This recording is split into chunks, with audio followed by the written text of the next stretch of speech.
Assalamualaikum warahmatullahi wabarakatuh. Jumpa lagi dengan Apu Indragiri di channel kesayangan Anda ini. Kali ini hari Rabu. Setiap hari Rabu adalah story atau kisah. Jadi teman-teman, di kesempatan yang berbahagia ini saya akan berbagi cerita pengalaman ditampar editor penerbit Mayer. Seru kayaknya ya, gimana rasanya ditampar editor. Jadi teman-teman, sebelum saya cerita ditampar editor penerbit Mayer atau penerbit besar, sebelumnya bagi yang belum subscribe, silahkan di subscribe dan tekan loncengnya. Terima kasih. Jadi pengalamannya begini, tahun 2006 saya mulai belajar menulis dari nol, itu belajar otodidak itu tahun 2005. Kemudian ya 2006 itu saya mulai menulis puisi, karena pelajaran pertama atau materi kepenulisan pertama yang saya pelajari adalah puisi. Belajar dari puisinya Khalil Gibran, terus Chairil Anwar, Cak Nun. Nah, mereka bertiga lah yang mempengaruhi rasa berbahasa saya, rasa berkarya saya, tentunya dengan ide-ide saya sendiri gitu. Nah, saat itu saya masih TA ya, TA itu masih mengerjakan TA di kampus saya, D3 Bahasa Inggris. Terus saya juga masih kerja di fotokopi di daerah ini belakangnya Amikom Sleman atau UI Ekonomi Sleman. Nah, setiap penulis itu pasti cita-citanya adalah diterbitkan oleh penerbit ya, harus punya cita-cita seperti itu ya. Kalau enggak seperti itu, belajar menulis tuh ya seperti kurang greget lah, jadi nggak serius nanti belajar. Jadi dari awal saya belajar, sebelum bisa jadi penulis atau belum bisa menulis sama sekali, saya sudah punya cita-cita harus bisa menerbitkan buku gitu. Itu yang pertama ya, cita-cita pertama. Nah, tahun 2006 saya setelah hampir tiap hari itu saya nulis puisi ya, sekitar 3-5 lah, entah itu di fotokopian sambil nungguin kerjaan gitu ya. Terus waktu santai, misalnya lagi makan burjo atau sarapan pagi di warung burjo, itu saya biasanya membawa buku coklat, buku kecil itu, saya tulis puisi di situ tentang Merapi ya, macam-macam lah itu. Ya akhirnya ya sekitar 3-4 bulan ya, 6 bulanan lah. Kemudian saya memutuskan untuk mau memasukkan ke penerbit besar di daerah Celeban, Umbul Harjo ya, Yogyakarta. Inisial penerbitnya MP. Pasti tahu ya kalau teman-teman yang suka baca buku daerah Jogja, MP itu. Nah, saat itu saya masih ngekos di Sleman, di Sendero ya. Dengan menggunakan sepeda merah, saya mengayuh ke arah Umbul Harjo, sekitar jarak tempuhnya 30 menit lah, 30 menit. Jalannya jangan dibayangin datar ya, kadang naik kadang turun, karena daerah Jogja itu memang tidak rata gitu. Nah, sampai di penerbit tuh saya mencari-cari dulu daerah Cileban itu. Ternyata agak beda alamat antara penerbitan yang umum dengan penerbitan khusus untuk buku-buku tentang sekolah gitu. Tapi tetap satu perusahaan. Kemudian saya ditunjukkan, oh kalau mau mengajukan naskah tentang umum, misalnya kayak puisi, itu daerahnya masih mengayuh berapa meter lagi itu ya, sekitar 200 apa 100 meter itu. Nah, saya datangin di situ.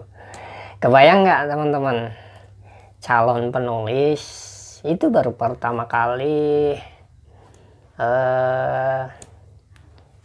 datang ke penerbit gitu. Datang langsung gitu, saya bawa hard copy-nya, fotokopi, print out. Tanya satpamnya mau ketemu siapa, saya mau mengajukan naskah. Oh, ketemu Mas ini gitu ya, Mas KS, inisialnya KS. Jadi dituntun ke ruang beliau di lantai 2, di ruangan editor gitu kan, ngobrol lah gitu sebelum masuk ke naskah. Dari mana, terus oh ya punya komunitas apa, beliau ternyata juga sastrawan gitu. Nah, tibalah saya mengajukan, Mas, saya mau mengajukan naskah puisi, draft puisi.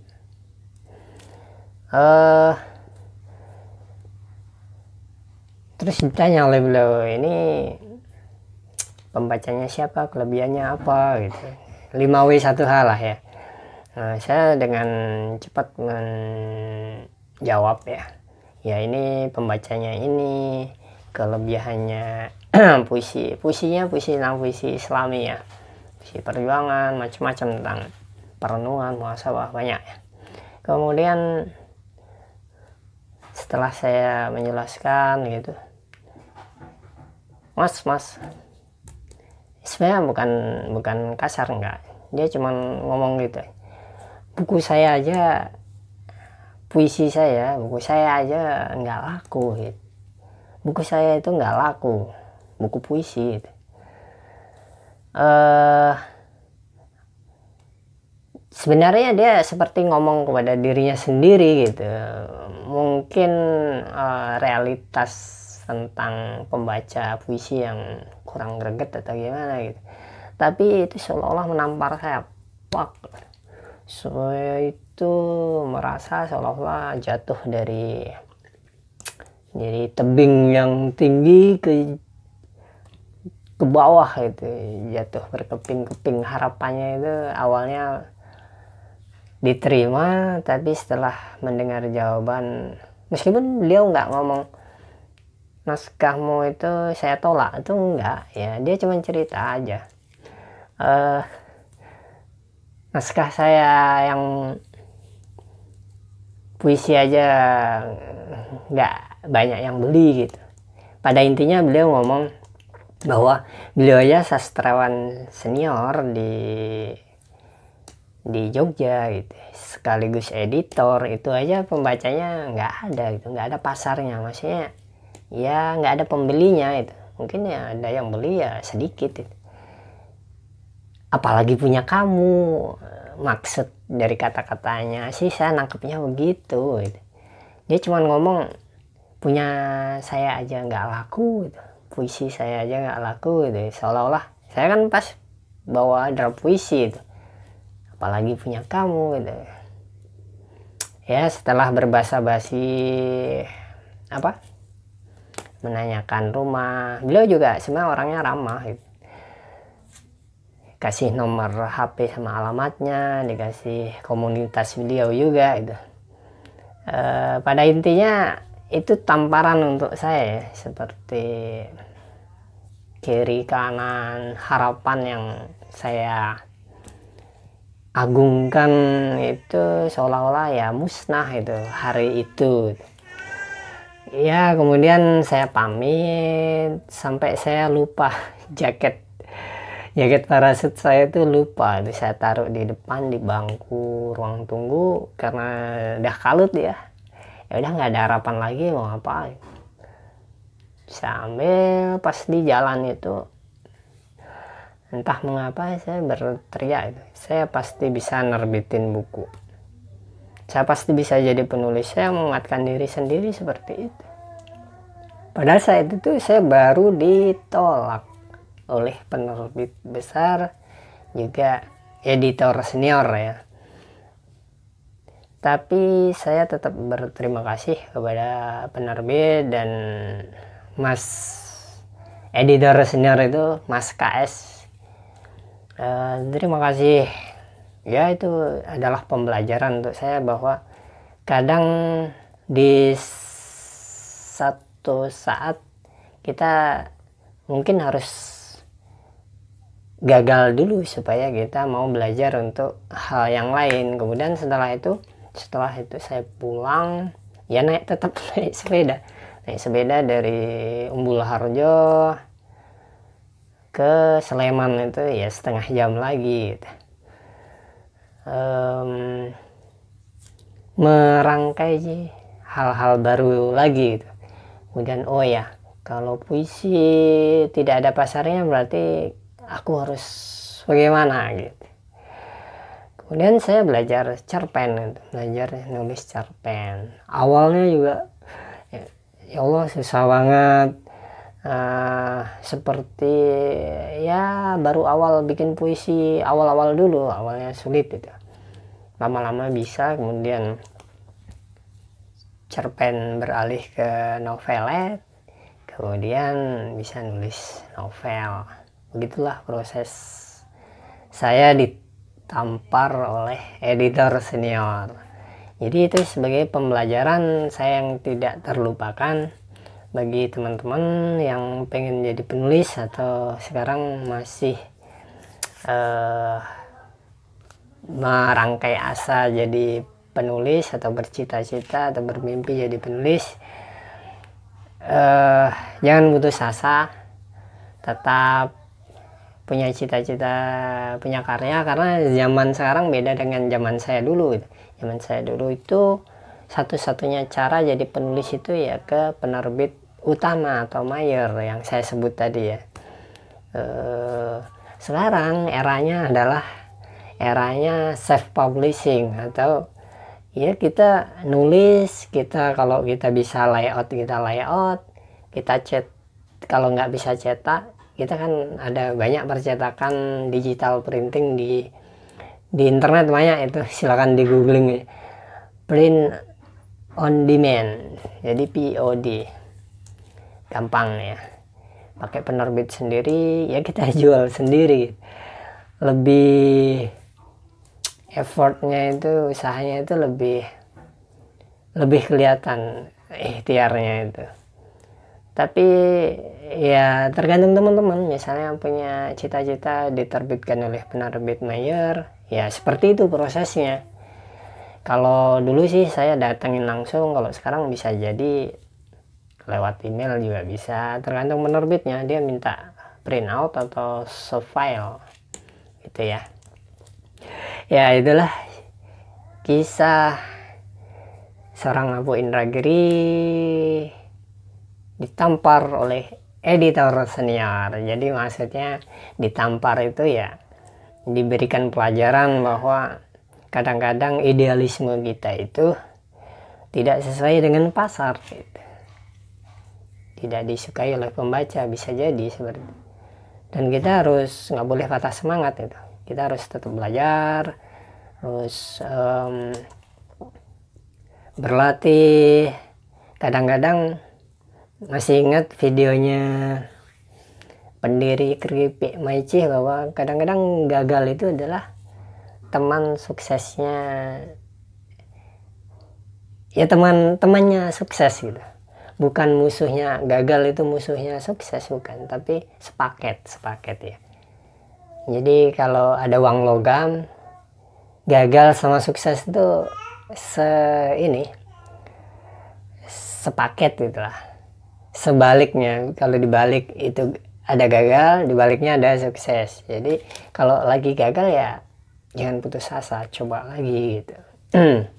Jangan sampai putus asa terus diem, kemudian kok begini prosesnya, terus males, kemudian cita-citanya jadi hangus. Itu pengalaman saya ditampar oleh editor senior. Bagaimanapun tamparan itu masih membekas, membuat saya mau belajar. Kemudian ya ilmu saya yang masih sedikit itu saya sharing kepada murid-murid saya di Akademi Menulis Kreatif, juga di Bright Training Center, bahwa ya ilmu itu adalah amanah dari Allah yang nanti akan dipertanggungjawabkan di yaumil hisab. Mudah-mudahan ketika saya sudah men-sharingkan termasuk di video ini, tanggung jawab saya sudah paripurna gitu. Ini mudah-mudahan bisa mengambil manfaat dari video ini. Terima kasih sudah like, share, dan yang belum subscribe mudah-mudahan berkenan untuk mensubscribe dan menyalakan loncengnya. Sampai ketemu di cerita Apu Indragiri selanjutnya Rabu depan. Assalamualaikum warahmatullahi wabarakatuh.